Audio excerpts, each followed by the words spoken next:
Hey, this is James Hall, editor of Bassmaster Magazine. And Chris Horton, the Conservation Director for Bass. And Dave Jones, staff writer for Bass Publications. We appreciate you all joining us for this slideshow of our Bass Slam trek, where we attempted to catch all 8 species of bass in 5 days. Not recommended, by the way. Yeah, on paper sounded great. In practice, not so much. But we did travel over 3,100 miles to get her done, and it all started right here in Florida, just down the street from where we all live at a small 20-acre lake that we thought we would be able to go in there, catch our Florida, no problem. We needed a 16-incher and caught a ton of those. I mean, a ton, right? Mm-hmm.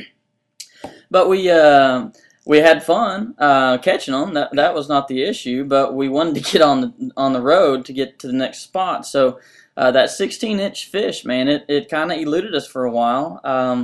But eventually, we found a little area that had good grass, and one big one finally bit. Got one over 16 inches there. Wiped the sweat off our brow and headed to the Santa Fe River. And the Santa Fe, I tell you what, was probably one of the prettiest areas I think I've ever fished. Very picturesque setting with the Spanish moss draped oak trees and cypress trees along the water's edge. And a buddy of mine had turned me on to this from the University of Florida, and he told me that you wouldn't go 100 yards downstream before you catch the first swanee. And That's true. he was absolutely right. The first fish we caught in about the first 20 minutes, 30 minutes maybe, and then after that we caught several more and just relaxed and enjoyed the scenery and then packed up and headed on for the next one. Where we headed to was in Georgia. We had to do a tributary of the Flint River, stopped in there at Fred's. It's a pretty cool little shop. And what we were after was a shoal bass. Shoal bass, it was pretty slow, but it was a lot of fun navigating that river. I mean, you get one, maybe 2 casts in, then you got to paddle elsewhere. We're just all over the place. Negotiated trees, what you got to do. Yeah, true. We got up the next day, and then we started catching fish. Yeah, and the fish were good. I mean, these fish, the shoal bass, are gorgeous fish, And, man. Not only is the habitat pretty, but the fish itself is so cool compared to a lot of the other bass that I've caught. Yeah. And one thing about the shoal bass is they don't hang out where other bass did. Now, we were kind of fishing a lowland river here, but when we got to the actual shoals, you want to fish the swiftest flowing water you can find at the head of these runs and riffles.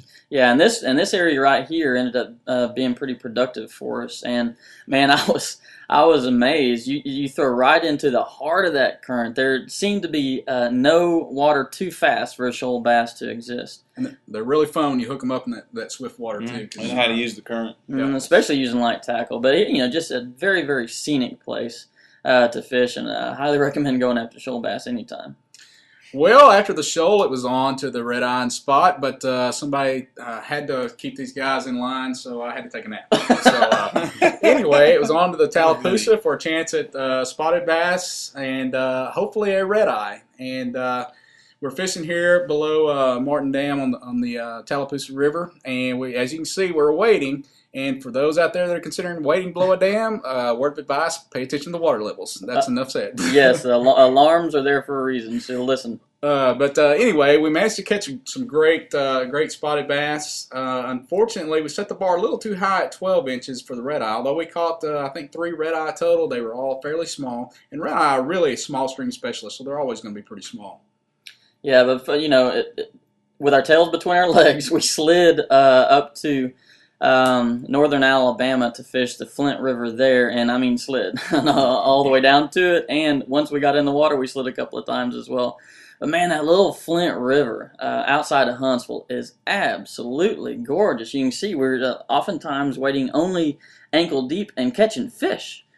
Fish like this, that's a nice representation of what that little river has to offer. You wouldn't think fish like that would be in there, but being shallow and real narrow, it's inside the Huntsville city limits. I mean, it's a beautiful area. Man, it is, and not only were we catching smallmouth, we were catching some nice northern largemouth and some I think some little spots as well. Yep, just a very, very picturesque little place. We did not want to leave. It's a welcome change from being in Florida too. It's 75 in exactly. the shade all day. Yeah, and I lost one crock on the Tallapoosa, and then I blew out a flip flop on the Flint, so I had the rest of the trip with 2 different shoes on. After the Flint, we made the long haul over to Texas and fished.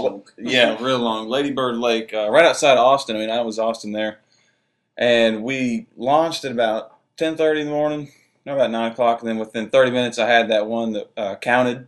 James was catching them on. Yeah, I was using a little flick shape type thing up Right against around those bridge pilings. pilings. It was, and it was the gorgeous lake for more than one reason, I guess. I think. Yeah. I think the University of Texas rowing team was having a little practice there. Yes. Then from there we went to the Guadalupe.